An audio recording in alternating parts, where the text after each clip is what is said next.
देखो आज हम लोग पढ़ेंगे मरणोत्तर कला। मरणोत्तर कला इस वीडियो में हम लोग जानेंगे होता क्या है। तो इसमें कौन कौन पहले राजवंश आते हैं।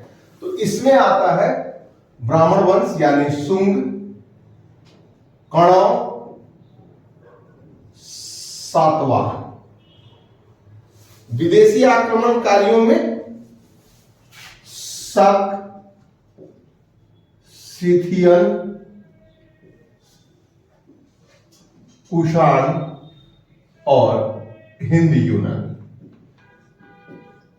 तो ये सारे द्वारा बनाई गई स्थापत्य कला मौर्योत्तर कला कहलाती है। इसमें सबसे पहले जानेंगे स्थापत्य कला के बारे में। स्थापत्य कला क्या होता है? तो घर निर्माण, स्तूप। तो इस समय एक नया सिस्टम चालू हुआ था कि चट्टान को काटकर मंदिर, गुफा या भवन निर्माण।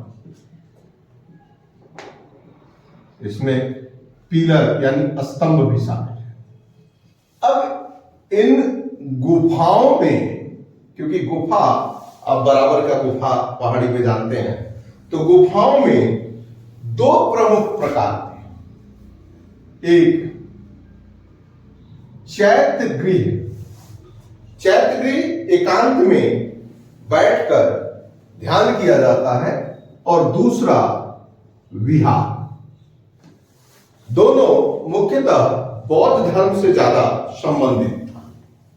यह चतुष्कोणीय, आपको बता दें क्वाड्रिलेटरल, चकोर चतुष्कोणीय घर होता था, जो प्रायः चट्टान के थोड़ी ऊंचाई पर बनाया जाता है। सपोज कीजिए कि ये बड़ा सा चट्टान है, तो ये चट्टान के थोड़ा सा ऊंचा पर इसलिए बनाया जाता था कि जानवर ना आ सके, और अंदर में इसे खोखला काट कर और इसी में खिड़कियां या रोशनी आने के लिए वैसा साधन बना दिए जाते थे, और जहां पे तपस्या कर सके, ध्यान लगा सके। ये सब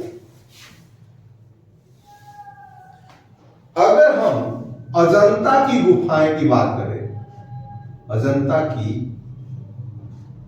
गुफा, इसमें 25 विहार है, 25 विहार और 4 चैत्य गृह है, यानी टोटल 29 गुफा है। और इन गुफा में इतना है।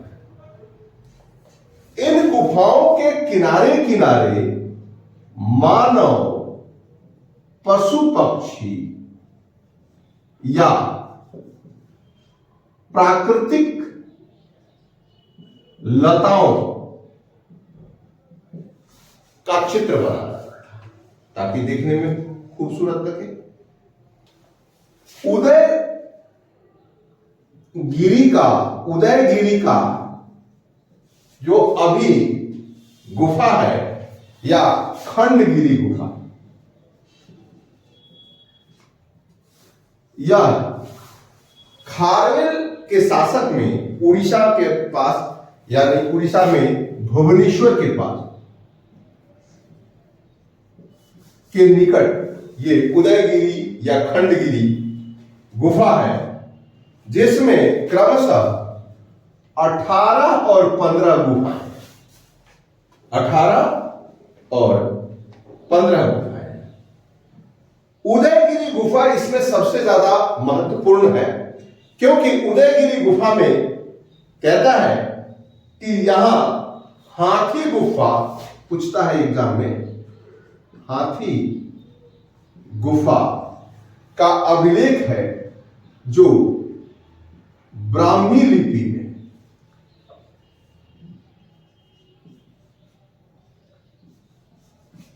हाथी।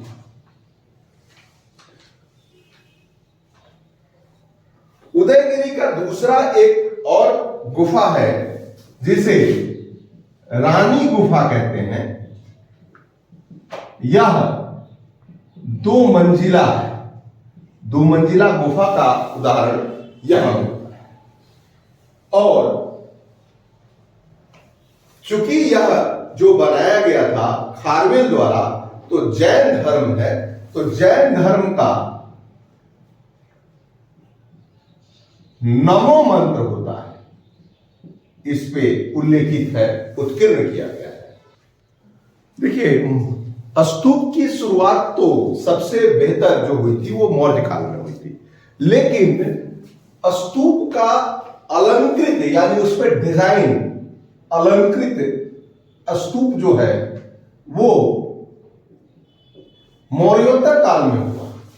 इसमें क्या हुआ कि लकड़ी और पत्थर इन दोनों के ऊपर नक्काशी की गई। ये नक्काशी करने का जो सिस्टम था वह ग्रीक से लिया गया, जिसे हेलियनिस्टिक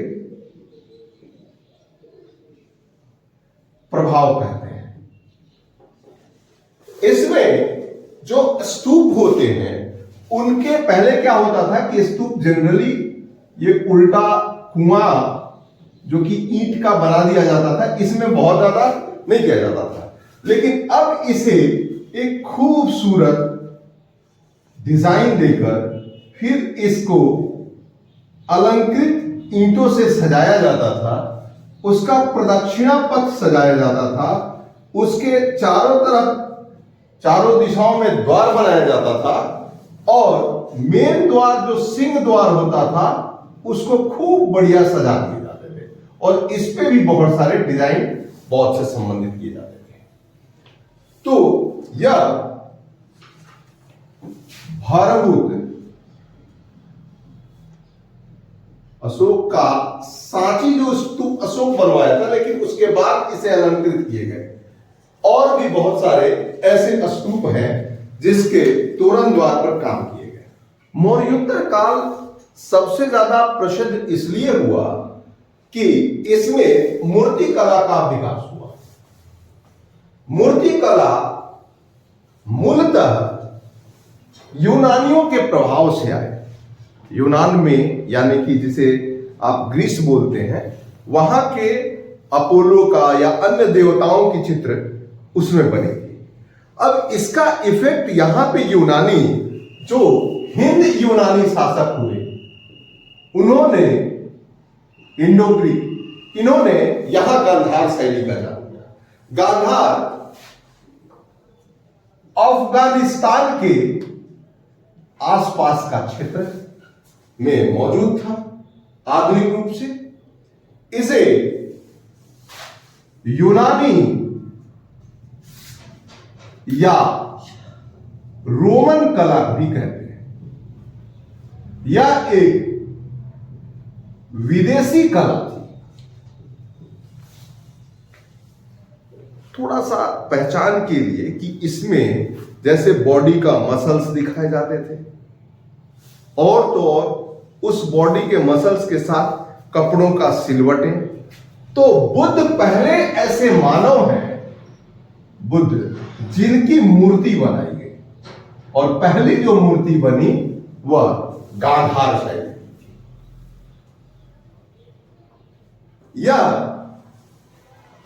नीले ब्लू चित्रित धूसर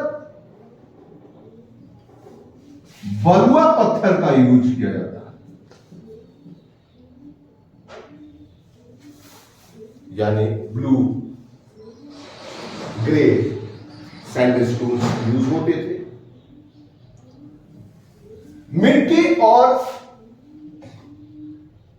मिट्टी और प्लास्टर, जिसे आप चूना कहते हैं, इससे मिलता जुलता वस्तुओं का इस्तेमाल करके इसे बनाया। बुद्ध के अधिकतम मूर्तियां इसी में बनी थी। यह भारत के पूर्वी और दक्षिणी क्षेत्र में प्रवाहित हुआ। जब ये यहां आया तो मथुरा शैली का विकास हुआ। पहली से लेकर तीसरी शताब्दी के बीच इस शैली का विकास हुआ। इसे भारतीय शैली भी कहते हैं। इस मूर्ति की खासियत यही थी कि इसमें उस समय मौजूद तीनों धर्म, बौद्ध, जैन और हिंदू, ये तीनों धर्म की मूर्तियां बनाई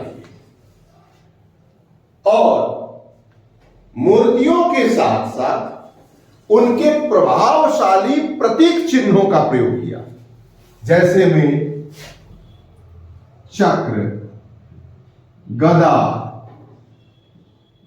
कमल पुष्प। फिर मूर्तियां आभूषण पहनी होती थी,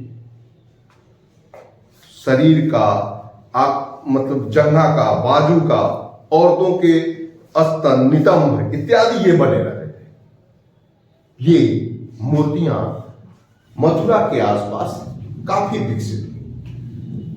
चूंकि यूनानी या रोमन देवताओं का पहले चित्र बनता था, उसी तरह इसमें मानव मूर्तियां न बनाकर देवी देवताओं की मूर्तियां बनी और तीनों धर्म के देवी देवता इसमें शामिल थे।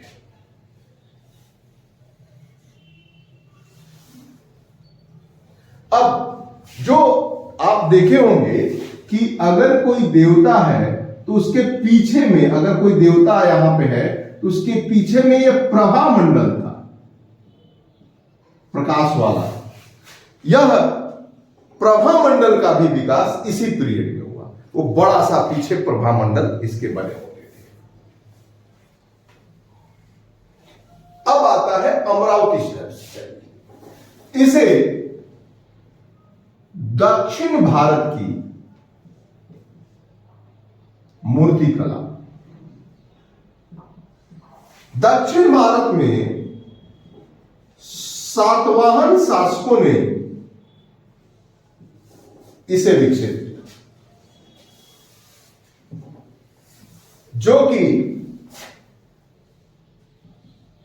कृष्णा नदी के किनारे कई स्थानों पर देखा गया। इसमें नृत्य एवं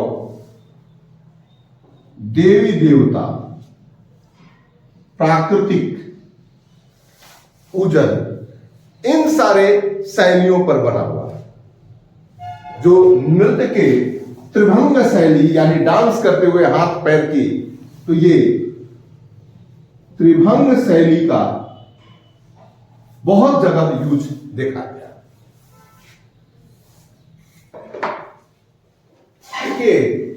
जो बुद्ध की मूर्तियां बनी थी, बौद्ध धर्म में बुद्ध द्वारा दर्शाए गए उनके हाथों का जो सिंबल है, वह 10 महत्वपूर्ण सिंबल है जो कि मुद्राओं के रूप में दर्शाया गया है। इसमें सबसे पहले आता है भूमि स्पर्श मुद्रा। भूमि स्पर्श मुद्रा में बुद्ध एक आसन लगाए रहते हैं, यानी कि बुद्ध की मूर्ति जो है वो इस तरह से आसन लगाए हुए है और अपने एक हाथ से उंगलियों से इस तरीके से दाहिने हाथ से भूमि को स्पर्श करते हुए दिखाया गया।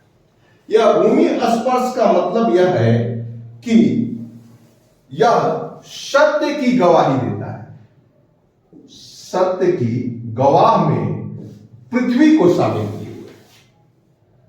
दूसरा जो मुद्रा है वह भी बहुत इंपॉर्टेंट है, ध्यान मुद्रा।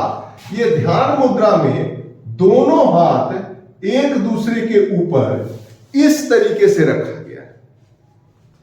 यह ध्यान मुद्रा इसलिए भी इंपॉर्टेंट है कि इसमें रहस्य के लिए यह एक प्रकार का ट्रायंगुलर बनाता है जो कि इक्विलेटरल ट्रायंगल है और इसका सेंटर नाभि होता है।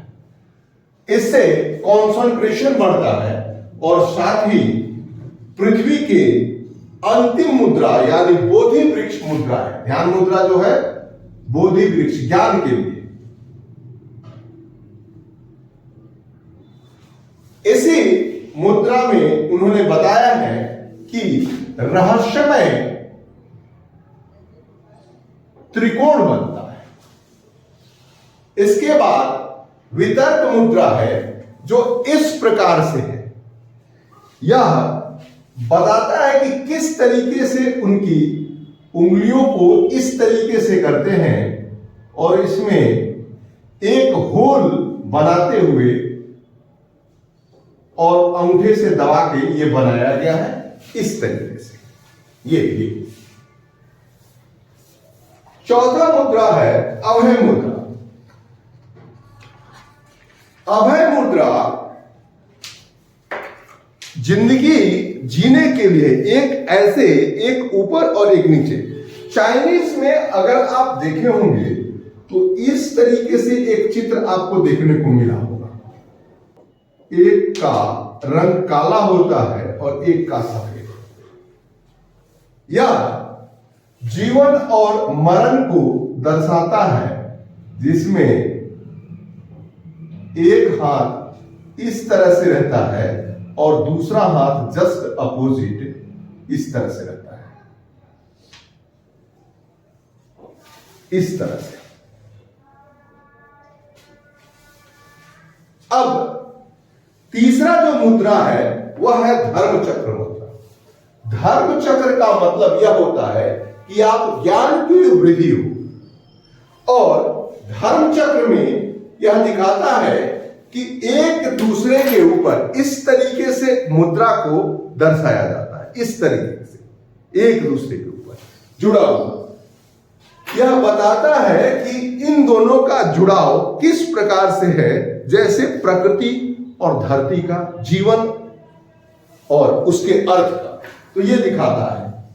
अंजलि मुद्रा, दोनों हाथ जिसे प्रणाम आप बोलते हैं, इसे हम अंजलि मुद्रा में कहते हैं। और उत्तर बोधनी, उत्तर बोधनी का मतलब होता है अंतिम ज्ञान।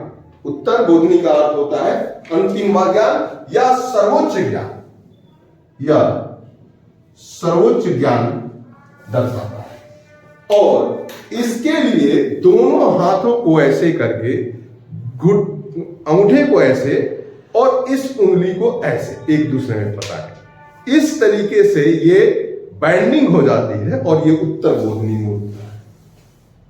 फिर वर्गा मुद्रा, प्रायः आप भगवान को देखे होंगे कि जितने भी भगवान हैं वो आशीर्वाद देते हुए, यानी ये आशीर्वाद का परिचायक है, जो प्रायः हम लोग मूर्ति में देखते हैं। ये कुछ वरदा मुद्रा इस प्रकार से होता है, लक्ष्मी को दर्शाता है, यहां से धन निकलते हुए और ये आशीर्वाद देते हुए। नौवा मुद्रा कर्ण मुद्रा है। कर्ण मुद्रा मूलतः इस प्रकार से दर्शाया जाता है, जिससे क्या होता है, ज्ञान की बढ़ोतरी होती है। इन दोनों अनामिका और मध्यमा को दबाकर इस हाथ को सीधा करके दर्शाया जाता है। फिर शिव की पूजा करते समय वज्रयान जब आया, तंत्र मंत्र भूत प्रेत, उस समय इस मुद्रा का प्रचलन हुआ। या मेनली जापान में, यानी कि महायानी लोग इसकी पूजा करते हैं और ये बाएं हाथ की तर्जनी उंगली को ऐसे पकड़ के और इस प्रकार से ध्यान किया जाता है। तो ये बुद्ध की प्रमुख मुद्राएं हैं, जिनमें भूमि स्पर्श, ध्यान, अभय, धर्म चक्र, ये सारे महत्वपूर्ण मुद्राएं।